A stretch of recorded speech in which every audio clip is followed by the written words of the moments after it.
Hi, Tom. Hi, you're right. How are you? Yeah, I'm good, thank you. Yourself? I'm great. Thanks for coming on. Mhm. Excited to learn a little bit about you. We do this for a way that artists around the world can get inspired and build new ideas and their creativity. So, so thank you for that. And we can start maybe by like a few minutes of who you are and where you're from. Yeah, of course. Tom, I'm from the UK.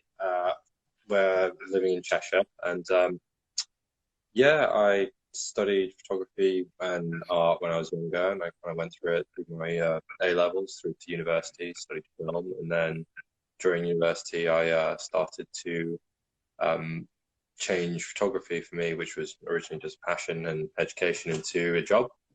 Kind of started being freelance in 2017, and yeah, and here I am now, taking photos of portraits, wildlife, kind of editorial stuff of all the protests obviously last year, and then yeah, that's just kind of where I am now. So yeah. So let's start with the past year. How have you changed like what you want to work on? Well, obviously when lockdown hit in the UK,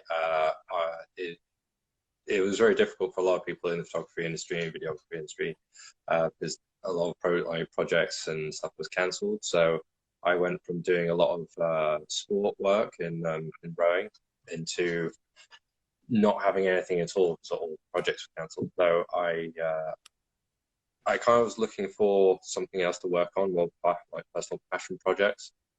And I was originally working on a portrait series, kind of inspired by like Christopher Brown and Joe Pug, where they were doing something like long lens portraiture, and that's what I kind of took my inspiration from doing there. And then when George Floyd was unfortunately murdered, he sparked obviously this worldwide retaliation, or not retaliation, kind of like rise up in the BLM movement. And so I wanted to kind of learn about it some more, learn about what it means in the UK, and the best way I want to kind of represent that is through my photography, and that's when I kind of picked up and I went to protests and started this whole series of images. Yeah. And what's in the images? So obviously there's a lot of portrait stuff, and it was just my Black Lives Matter kind of series. More like yeah, it was just kind of documentation for me really, and kind of looking to kind of express the individuality of people going to these protests and how they feel and how what it means to them on an individual basis. But previous to that, the portraiture series called In Isolation, that was me capturing my friends and who I could actually get to in Oxford when I was living there. Yeah. Mm. What is it like about your photography that you hope to share with the world?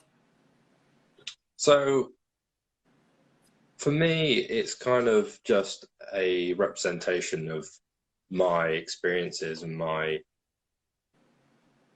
message. It does change from project to project, but it's been a lot of what's the best way that I can bring the human element out in all these projects. So Mm. what you can kind of tell the story with is like who you are photographing, whether it's my projects in portraiture, for example. It was very much documenting those individual lives and how they uh, how they were reacting to the lockdown time.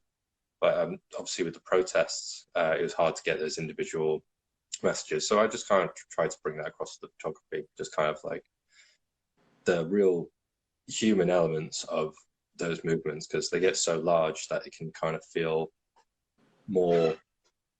It kind of takes away the humanity of it. It's more just a message, but these Mm. people are real people almost. Yeah. Yeah.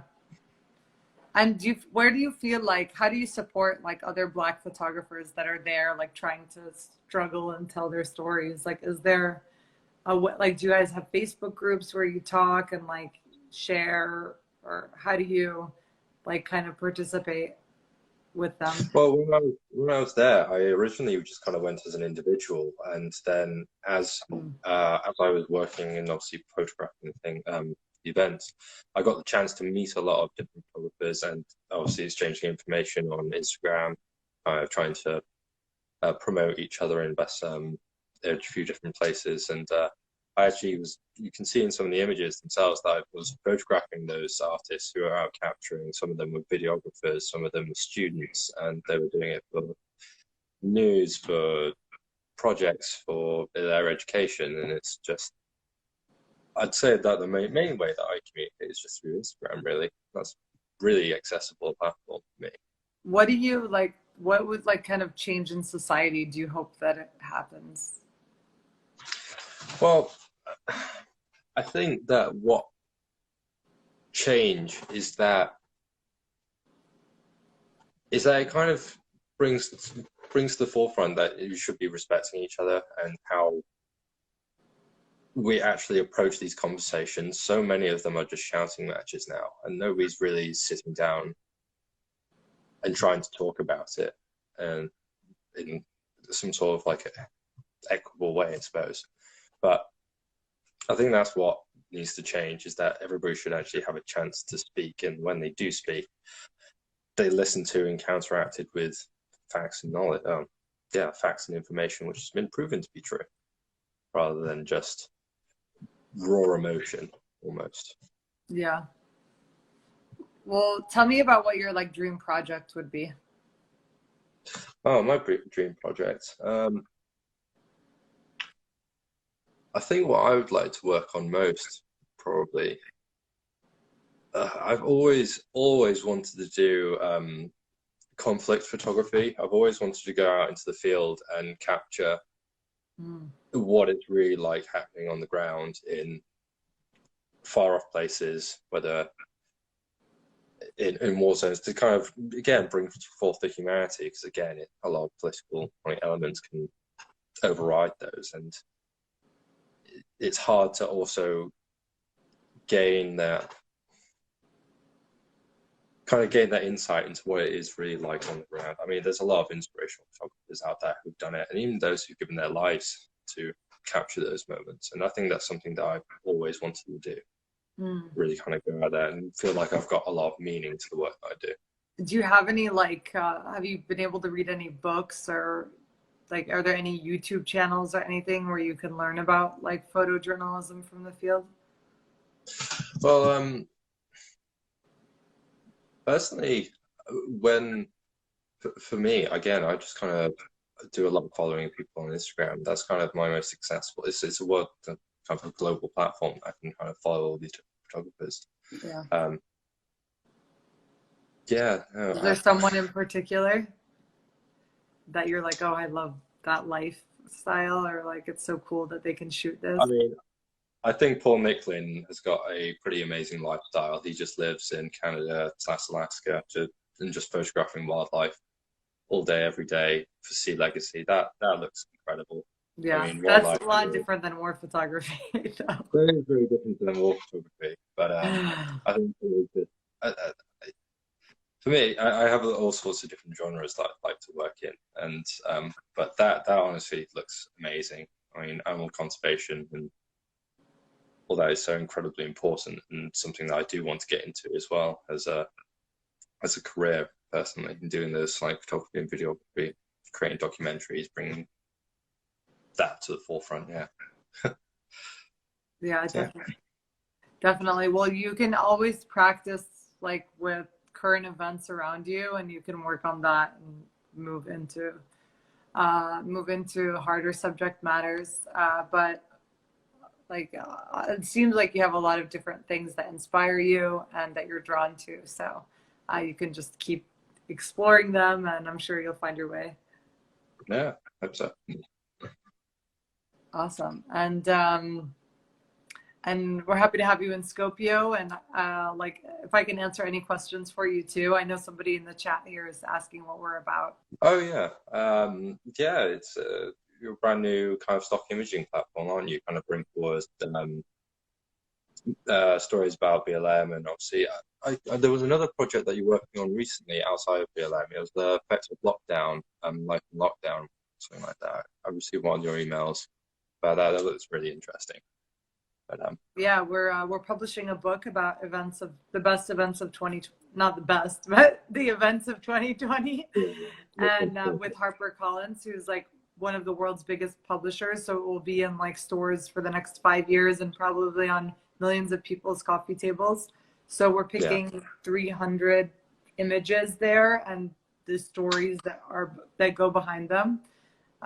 There's still some subject matters that we're looking for, like the environment is one that we are looking for. And then we should be posting more about them. So you should check that out. And it's a paid opportunity. If you get in the book, you get paid. And then we have other things going on where different projects. So those are always in the perks.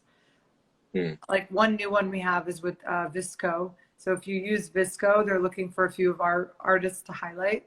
So we're getting a survey of everyone that might be using Visco. If you're listening, you can do that. And then there's opportunities all the time. We have ones with Shopify. We're looking for video editors for Samsung. So that's always in the perks. When you log in, you can see that.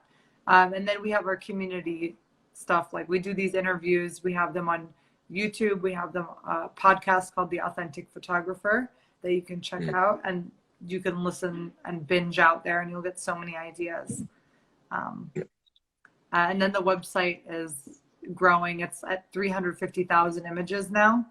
And everyone gets their own page, and you can build your page. The best way to make sales on that is to have 100 or more photos so we can highlight you better. A lot of people have like 6, 20. So try to get like 100 up there so that you can get visible on the platform. And it acts like a portfolio, like a mini portfolio for you. So you can share that with whoever you want. And we curate that page for you. yeah, yeah. I think I made my first couple of sales on it actually. Oh, really? I was really proud of that moment. Yeah. That's awesome. Well, our job is to get you guys paid. So we're working hard on that. And hopefully we'll get more visibility. It depends on if your photos are in the collections or so maybe was it your Black Lives Matter photos that were downloaded? Yeah. So those are there, and it's good because we'll have those for history. So those can be used in many different ways. Some of those photos are getting used now in documentaries, also in books. So it's cool. Like they're making their way through history. Yeah. But we always need like every type of photo also. So a lot of the portraits that you have are really nice. We love those too. Yeah. No, really are. Yeah. Thank you. All right, Tom. Well, thank you for coming on, and we look forward to seeing you grow. Cheers. Thank you. Thanks for having me. Stay safe. Cheers. Bye. Bye. Bye.